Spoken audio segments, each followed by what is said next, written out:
how do you put a 14-year-old kid in a position like this? Drug dealers, that's a dangerous business. Guys get whacked, get killed from drugs all the time. You know what's going on in Mexico? Well, it happens here in the United States too. It's a dangerous business. How do you put a 14-year-old kid in the middle of that and have him dealing with these type of people? Well, he's doing that anyway. Well, maybe on a small-time basis. But now you're targeting drug dealers. You're targeting, cops on the take. You're putting this kid in real danger. But, oh, don't worry about it. The FBI's got your back, right? Yeah? Well, we'll see what happens.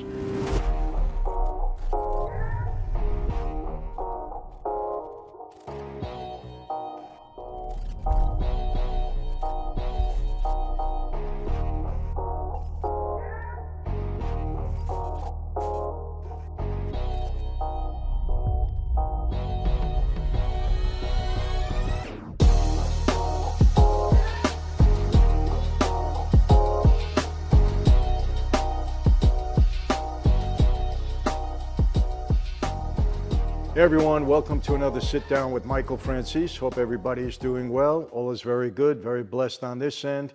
As always, we give God all the praise, honor, and glory for that. How would you like to have dinner with me? Flown out here to Newport Beach, great Italian restaurant. We sit down, we chat, we talk, we have a glass of Franzese wine, whole bottle. Give you a photograph, sign a book. We just have a great time. Ask me any questions. We talk about the mob, anything else you want to talk about. We may even fly your better half out with you. If you're a woman, you are the better half, but maybe we'll let your husband come out. Not going to fly your girlfriend or boyfriend, but if you're married, we'll fly both of you out here. We're running a contest with Franzese wine. I'm not going to get into the details. You can go to franzesewine.com or they'll be listed somewhere herein. But we're running this over the next 3 weeks. It's going to be cool. It's going to be a lot of fun. And that's the prize. Dinner with me, possibly my wife. We're going to go to a great Italian restaurant. Going to have a bottle of Franzese wine. We're going to really enjoy it. So look for the details. Hope to see one of you. And we're going to have a great time. I've spoken to you a lot about just law enforcement doing the wrong thing. I did a video on Trump and Tate and gave you my feelings on what's going on with them, with their legal issues, persecution, prosecution. I've talked in the past about, law enforcement overreach and how people were framed. I think I gave 10 examples of cases where either the FBI, prosecutor, law enforcement, out and out framed people. I hate when I hear that. I hate it. And people, I'm not saying this because I'm against law enforcement. I'm not. I was totally against the defund the police movement. Ridiculous. And as a result of that, we're seeing where crime is rising in all of the cities, going through the roof in some places where this defund the police effort was in. I'm totally against that. It's ridiculous. Makes no sense. Got to be safe on the streets, and police got to do their job, and you got to have them there to do it. And I have friends in the FBI. I have friends that are prosecutors. I have friends in law enforcement all over this country, not because I share information. I'm out of that life a long time. We're just friends. I've met many people throughout my career speaking all over this country and all over the world. I have many friends, decent people, who would not like to hear and would not support in any way law enforcement using underhanded tactics or framing people. These are good, decent people, and most of them are. But there are exceptions like anything else, because power is sometimes in the hands of the wrong people. I've said this, it's corrupt. It corrupts people and bad things happen. So why do I tell you these things? So that you're aware of it. You got to understand. You get on the wrong side of people sometimes, man, you got problems. You got to be careful in this world. You just got to be educated. You got to know how to deal with people. You got to know what you're doing. You got to be careful. That's why I bring these things up. Not for you to be anti-government, not for you to be anti-law enforcement. I don't want that. That's ridiculous. It's not the right thing to do. But you have to be aware that sometimes there are corrupt people in place. And when those corrupt people in place and we give them leeway, we got trouble. Can't do that. Can't allow that to happen in this country. One of the most egregious, overreaches by the FBI I've ever seen is in the case of White Boy Rick. You've all heard of him. There was a movie about him. Matthew McConaughey was in it. I was going to review the movie, but then I said, you know what? This is a real situation, a terrible situation. Forget the movie, even though it was great. It was a good movie. I want to talk about what really happened to him. And honestly, I didn't know too much about it. My wife talked to me about it, heard about him, but I didn't really get into it, I didn't know too much about it.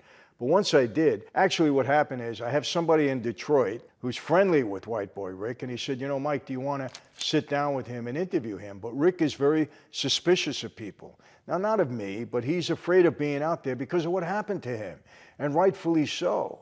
The guy did 30 years in prison, okay? Yes, he dealt drugs, but he dealt them when he was 14 years old. Let's get into it a little bit. I don't know if I'll ever sit down with him. I might, I may not. We'll see what happens. I think it would be interesting. You probably all want to hear his side of the story. There's been some stuff, documentaries about him, so you probably heard that already. So I may not be shedding any new light on it. That's why I didn't rush to do the interview. But let me tell you what happens. He's 14 years old, and he's dealing some drugs on the street. A lot of these kids today, 13, 14 years old, the shame of it, they're getting, pills today with fentanyl in it, and they're being poisoned by it. And hopefully that stops if we get control of the southern border and the things that are coming over the southern border, the amount of drugs, if we can put a stop to that, maybe we'll save some lives. We got to talk to our president about that. Another issue. Anyhow, he's 14 years old. For some reason or some way, somehow, the FBI gets a hold of him. Now, a little background to that. His father was also a drug dealer and also became an informant, and his father gave the FBI permission to use him as an informant, the 14-year-old kid, Rick. Bad move, obviously, parenting, how important. If you have a father that's not doing the right thing, or you don't have any father at all, these kids grow up and they're totally compromised, especially in this day and age. Anyway, the FBI makes an informant out of him at 14 years old. While he's an informant, he's not only taking down drug dealers, but he's taking down politicians. He's taking down law enforcement. At least they're targeting these people. Now, let me ask you this. How do you put a 14-year-old kid in a position like this? Drug dealers, that's a dangerous business. Guys get whacked, get killed from drugs all the time. You know what's going on in Mexico? Well, it happens here in the United States too. It's a dangerous business. How do you put a 14-year-old kid in the middle of that and have him dealing with these type of people? Well, he's doing that anyway. Well, maybe on a small-time basis. But now you're targeting drug dealers. You're targeting, cops on the take. You're putting this kid in real danger. But, don't worry about it. The FBI's got your back, right? Yeah? Well, we'll see what happens. During the course of this, he's doing a lot of stuff. They're paying him, I think over a 2-year period, they paid him like 30 grand. It's like no money at all. $30,000. As a matter of fact, he was starting to buy cars. He couldn't even drive, but he was buying cars, with the money that the FBI was giving him. He was driving the cars. So that caused him to do another illegal thing. He's driving in a car he don't even have a license for yet.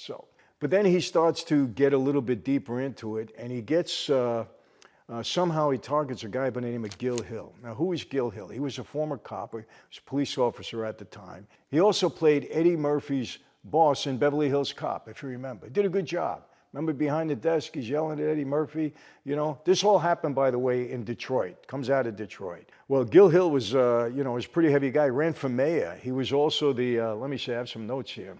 He was the president of the Detroit City Council. So he was a big shot there. Well, they're targeting him, and they got this 14, 15-year-old kid now targeting him. Well, he finds out about it. He gets very, very upset. At one point in time, he hires a guy by the name of Nate Kraft to murder White Boy Rick. That's how intense this got. Now remember, we're talking about a young kid, 15, 16 years old, a young kid, right? So he's going through all of this, and at one point in time, while he's working for the FBI, he gets shot, okay? It was an attempted murder on him. He gets shot doing a drug deal. Now you would think at that point the FBI would pull him off this. Okay, we're endangering this kid. Let's put him off, put him away. No, I'm telling you, do you jeopardize somebody's life, put a 15-year-old kid's life in danger because you want to take down some drug dealers? You don't have another way of doing it. You don't have other resources. You're the FBI. You're going to have informants grab somebody that's doing this deal and turn them into an informant. You got to use a 15-year-old kid. Imagine if this was your son. Parents, think about that. You would want the FBI to come to you and say, hey, your kid is dealing drugs. That's what they're supposed to do. They're supposed to protect us, not use a kid to go after dangerous drug dealers. And basically, they were educating him as to how to be a better drug dealer, because you had to have knowledge to deal with the guys in that business. They were educating him. God knows what they were telling him and how they were setting other people up. They even sent them down to Florida at one point, to go after some drug dealers. They sent them down there, Florida. This kid, again, 15 years old. It's a shame. Anyhow, he goes through all of this stuff. And then at the age of 18, they bust him. He gets sentenced to life in prison. Now, the FBI was supposed to have his back and support him. Well, they reneged on the deal. Something had to happen there. Whether they didn't want it to come out that they were targeting politicians, that they were going after police officers, that they went after, a guy that was running for mayor. There was also a guy by the name of Mayor Coleman Young. They wanted him in jail because he actually did, as a result of Rick's work, they did take down some politicians. They did, and some cops. So he was an effective informant for the FBI. So he gets sentenced to life in prison at the age of 18. That's how much of a vendetta, the Detroit people had it. Detroit politicians and police department had against him. And you thought, well, the FBI is going to come to his aid, right? They didn't. They threw him under the rug, threw him to the wolves, washed their hands of it. So as a result, he does 30 years in prison. 30 years in prison. A kid, 18 years old, being utilized by the FBI to go after drug dealers. I'm telling you, first of all, obviously, they would never get my permission to use my son or daughter for anything like that. So his father deserves a lot of the blame for this because he should have put his kid in the right direction, bad parenting. This is what happens.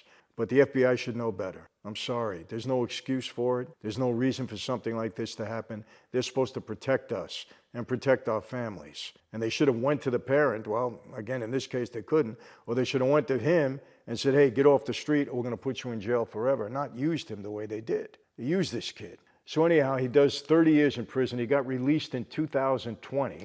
And now what he's doing, he's working to help inmates. And he works in a cannabis shop in Detroit.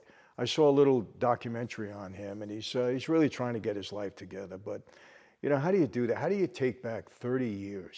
30 years of your life. I mean, think about it, people. Listen, I don't know how to say this, and I'll probably get hit for this, but guys on the street sometimes wouldn't do what people in law enforcement do. They just wouldn't. I don't remember any situation with any of my former associates, abusing kids in any way. I really don't.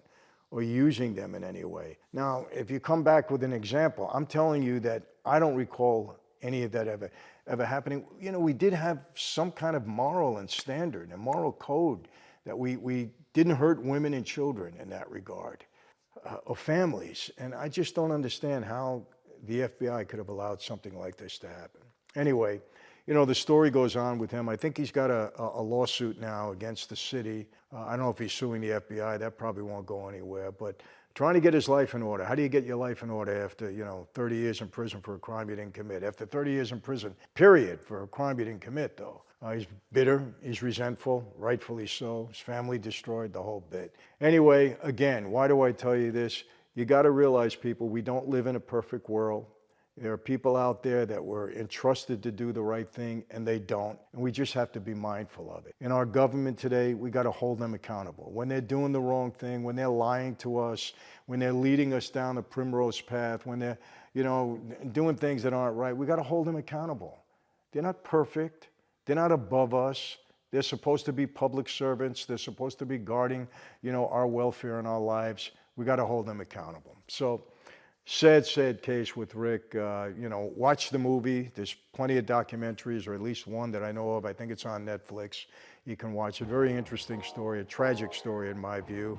But hey, that's the way it goes sometimes, This world is not always fair, people, as we know. That's it for today. How do I always leave you? Same way. Be safe. Be healthy. God bless every one of you and your families. And yes, see you next time.